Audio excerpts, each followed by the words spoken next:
नमः शिवाय। शिवजी सदा सहाय। ओम नमः शिवाय। गुरुजी सदा सहाय। उमा संहिता का अध्याय 48।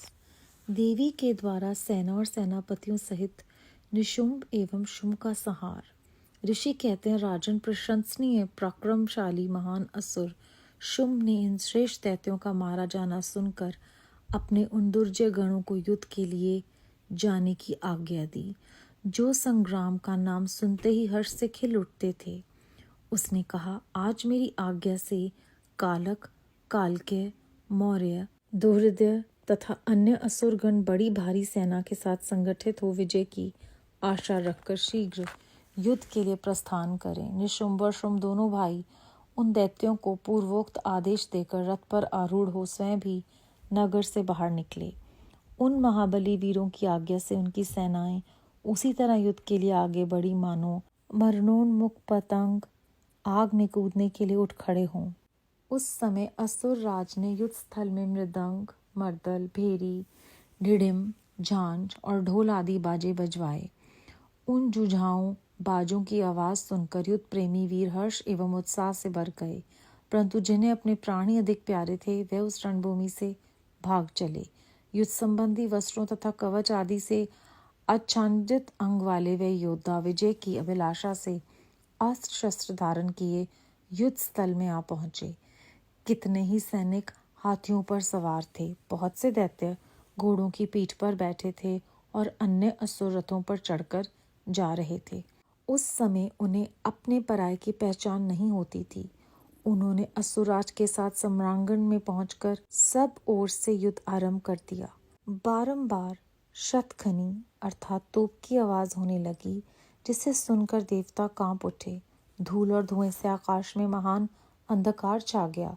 सूर्य का रथ नहीं दिखाई देता था। अत्यंत अभिमानी करोड़ों पैदल योद्धा विजय की अभिलाषा लिए युद्ध स्थल में आकर डट गए थे। घुड़सवार, हाथी सवार तथा अन्य रथारूढ़ असुर भी बड़ी प्रसन्नता के साथ करोड़ों की संख्या में वहां आए थे। उस महासमर में काले पर्वतों के समान विशाल मदमद गजराज जोर जोर से चिंगाड़ रहे थे। छोटे छोटे शैल शिखरों के समान ऊंच भी अपने गले से गलगल ध्वनि का विस्तार करने लगे। अच्छी भूमि में उत्पन्न हुए घोड़े गले में विशाल कंठाहार धारण किए जोर जोर से हिनहिना रहे थे। वे अनेक प्रकार की चालें जानते थे और हाथियों के मस्तक पर पैर रखते हुए आकाश मार्ग से पक्षियों की भांति उड़ जाते थे। शत्रुओं की ऐसी सेना को आक्रमण करती देख जगदम्बा ने अपने धनुष पर प्रत्यंचा चढ़ाई। साथ ही शत्रुओं को हतोत्साह करने वाले घंटे को भी बजाया। ये देख सिंह भी अपनी गर्दन और मस्तक के केशों को कांपाता हुआ जोर जोर से गर्जना करने लगा। उस समय हिमालय पर्वत पर खड़ी हुई रमणीय आभूषणों और अस्त्रों से सुशोभित शिवा देवी की ओर देखकर निशुंभ विलासिनी रमणियों के मनोभाव को समझने में निपुण पुरुष की भांति सरसवाणी में बोला, महेश्वरी, तुम जैसी सुंदरियों के रमणीय शरीर पर मालती के फूल का एक दल भी डाल दिया जाए तो वह व्यथा उत्पन्न कर देता है। ऐसे मनोहर शरीर से तुम विकराल युद्ध का विस्तार कैसे कर रही हो? ये बात कहकर वह महान असुर चुप हो गया। तब चंडिका देवी ने कहा, मूढ़ असुर, व्यर्थ की बातें क्यों बकता है? युद्ध कर, अन्यथा पाताल को चला जा। यह सुनकर वह महारथी वीर अत्यंत रुष्ट हो समर भूमि में बाणों की अद्भुत वृष्टि करने लगा, मानो बादल जल की धारा बरसा रहे हों। उस समय उस रण क्षेत्र में वर्षा ऋतु का आगमन हुआ सा जान पड़ता था। मद से उद्यत हुआ वह असुर तीखे बाण, शूल, फरसे, बिंदीपाल, परीद, धनुष, कुशुंडी, प्रास, शुरूप तथा बड़ी बड़ी तलवारों से युद्ध करने लगा। काले पर्वतों के समान बड़े बड़े गजराज कुंभस्थल विदीर्ण हो जाने के कारण सम्रांगण में चक्कर काटने लगे। उनकी पीठ पर फहराती हुई शुंभ निशुंभ की पताकाएं जो उड़ती हुई बालकाओं बगुलों की पंक्तियों के समान श्वेत दिखाई देती थी, अपने स्थान से खंडित होकर नीचे गिरने लगी। शत विकसित शरीर वाले दैत्य पृथ्वी पर गिरकर मछलियों के समान तड़प रहे थे। गर्दन कट जाने के कारण घोड़ों के समूह बड़े भयंकर दिखाई देते थे। कालिका ने कितने ही दैत्यों को मौत के घाट उतार दिया तथा देवी के वाहन सिंह ने अन्य बहुत से असुरों को अपना आहार बना लिया। उस समय दैत्यों के मारे जाने से उस रणभूमि में रक्त की धारा बहाने वाली कितनी ही नदियां बह चली।